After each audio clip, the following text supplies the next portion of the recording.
Runtime, your finger on the pulse of the software world. I'm Laney Brown. And I'm Luke Massey. Welcome to our show. Today we're going to be talking about podcasting, and today we're just going to go over the basics, and then we'll get into some detail in later episodes. So Laney, since you've been researching this all week, do you want to go ahead and tell us a little bit about what podcasting is? Okay, podcasting. In industry terms, it's time-shifted radio. In user terms, it's on-demand audio and video. In other words, it allows you to receive pre-recorded content, much like this show, and by subscribing to the RSS URL with your podcatching program, play it on your computer or your portable device, such as an iPod. Cool.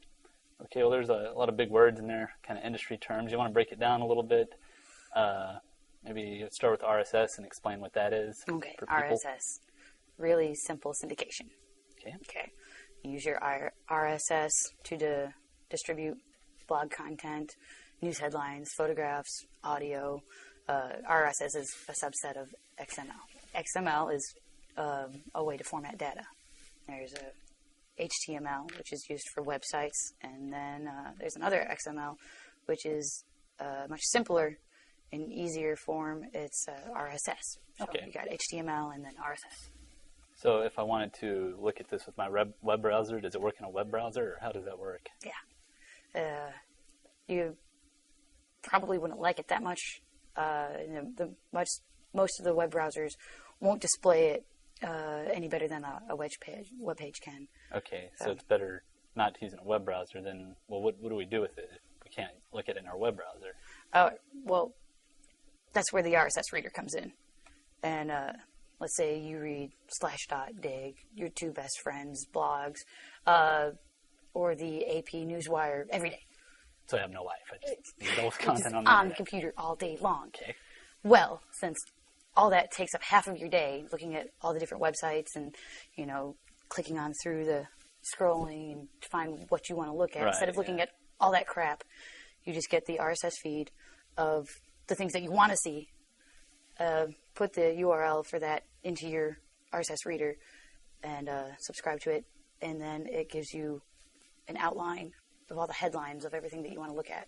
Cool. So it's just right there. So that's great for blogs and news and stuff, but how's that related to podcasting? I mean, how does it work? Podcasting is a subset, again, of RSS. It's the exact same thing as RSS with the addition of an enclosure link or tag. Instead of using an RSS reader to browse your headlines, they would use what's called a podcatcher. And this program will download your favorite shows when they air, and then, it'll save it so that you can tune in whenever you want to see it. So we use a podcatcher to view the podcast. Yes. Makes sense. Now, we call our show a vodcast, but, I mean, how's that different from a podcast, or is it the same thing? It's a hazy topic. Podcasting can mean video or audio, but some people are kind of anal about that. Yeah, they are. Producer key grip. Yeah. To them, it's the definition between podcasting and vodcasting is first strictly just on-demand video. Podcasting is strictly just audio. But it works both ways for me. You could use podcasting to refer to audio and video if you wanted, but podcasting is just video, right? Yeah. Okay. Are there separate podcasting and vodcasting programs, or can you use the same program for all of that, or how does it work? Yeah, you use the same software for both. So one podcatcher will do vodcast and podcast. Yeah. You don't need separate software. No. Cool. All right, and did you run across any good podcatchers in your research? Some very good ones, yes. We're going to talk about that next week. Oh, next week, but, okay. Something to think about is, got Juice, formerly known as iPodder, and iTunes. I remember iPodder. Yeah, and Linux doesn't have iTunes. Well, that's a whole nother show. We're going to take a quick break. Don't go anywhere. Watch the stuff that comes on next because it's great. Keep watching. Senator Lieberman kicked out of the Democratic Party, Dolphins may be dimwits, and Apple Computers answers sweatshop allegations. Hi, I'm Mark Hopkins, and you're watching Potted Meat.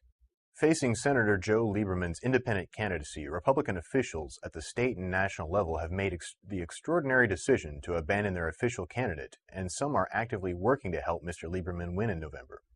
Senator Lieberman was recently defeated in the Democratic primary for his district after the party heavily supported his opponent Ned Lamont, effectively removing the senator from the Democratic Party as he pursues his campaign as an independent. A Reuters interview with a South African scientist reveals that while dolphins may have big brains, lab rats and even goldfish can outwit them. Paul Manger of the Johannesburg University of Witwatersrand says the supersized brains of dolphins, whales, and porpoises are a function of being warm-blooded in a cold water environment and not a sign of intelligence. Apple Computer had a lot to answer for when a British tabloid in June alleged that some of the company's iPod music players are being made under sweatshop conditions. Soon after the mid-June report surfaced, Apple's investigations found conditions mostly acceptable, but uncovered problems concerning housing and overtime. They say they're taking steps to remedy them. The investigators' results were published on Apple's website. For more news and information, head on over to pottedmeat.com. I'm Mark Hopkins, and you're watching Potted Meat. Welcome back to News and Views on Runtime, and I'm Lady Brown. And I'm Luke Massey. And Laney, I see you finally found the coffee. Wow. Okay, we're just going to go over some headlines here real quick. The first one is about Google and AOL. It says, Google says it won't pull an AOL. Yeah, which AOL stunt are you talking about? Right, well, that's true because there are a lot of things AOL does that Google would definitely not want to repeat. But no, what they're referring to here is the release of customer search data. The idea was to, for AOL to record all these searches and release them without identifying information for research purposes. Well, that didn't work. Yeah, I'm glad I don't use AOL. Yeah, me too. And monkey porn. So Google has promised that they will never release any kind of data on things people search for this reason. Because what happened with AOL, of course, people would search for their names or social security numbers just to see if they were online. And I've never done that. Really? Yeah. Better start? No. So anyway, they could see, that someone had searched for, say, Laney Brown, and then maybe someone had searched for something else. And monkey porn. Monkey porn, and they didn't know that Laney likes monkey porn. Which rabbit porn. Most people wouldn't want right. So anyway, moving on. Here's a news flash. Kids seeing more porn online. Who's not? And this is from littlegreenfootballs.com.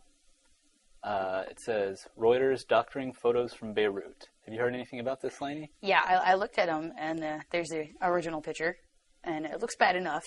You've got smoke and a building on fire, and, it makes you want to cry a little bit. But no, I wasn't crying enough. So we had somebody that actually, doctored the photo and made it look like more buildings were on fire. And they did such a bad job at it that now I'm not even sad. Yeah, you can see you can see where they copied the smoke, and it's pretty obvious. A little bit, yeah. Makes me not even think that this is going to be something that's real or really happened. I know. I don't know why they would do that. Burning people, and we don't even think it's real. But Little Green Footballs they're actually the people that broke the Rathergate scandal. If you've heard about that, with Dan Rather. Basically lying on air about President Bush's military record.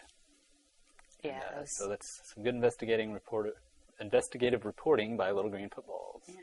And our next story, actually, do you want to go ahead and introduce this one, Laney? Transfers of movies to DVD become easier. And it says they're becoming easier, but they're not. Yeah. They've been easy. All that's happening is the movie industry is taking the current copy protection they use on DVDs. All DVDs that you buy in stores are actually encrypted, so you can't make backup copies of them easily. And what they're doing is they're allowing companies to sell videos for download that also have this kind of protection on it. That's a good idea.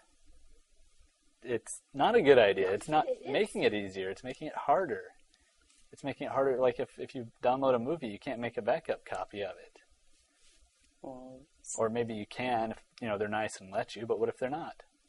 What if something happens to your hard drive and it's gone? Get another one. For $14.95. Yeah. No. That's lame. No, it's not lame. Okay. Well, this is a long argument, so we'll have to leave it Cut at that. that one short. Just agree to disagree. Kill you. Well, that's about all the time we Yeah. have. What? Buzzkill. Buzzkill. Okay. Buzzkill. What's our word?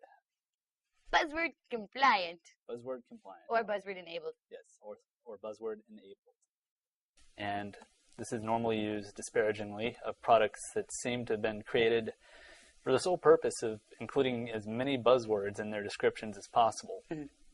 And an example of words commonly used right now are XML, Java, peer-to-peer, distributed, and open. I used XML. You did use XML today. You're buzzword compliant. I am buzzword compliant. Good job. And our second buzzword of the day is vaporware. Vaporware. And this is a product that's announced far in advance of release, and it may or may not actually get released. Yeah, but they generally, the next coolest thing. Buy our stock. It's going to be great. Want it. It's good. Eat it. And of course, most vaporware is buzzword compliant. That's right. And let's see, what's a good example? Of some vaporware. Vaporware. There's a Phantom game console. If anyone heard about this? No. This company was going to make the coolest game console ever.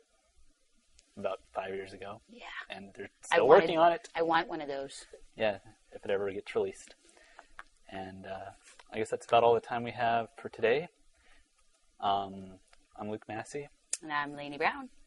And you've been watching Runtime. Be sure and come back next week for the second part in our series on podcasting.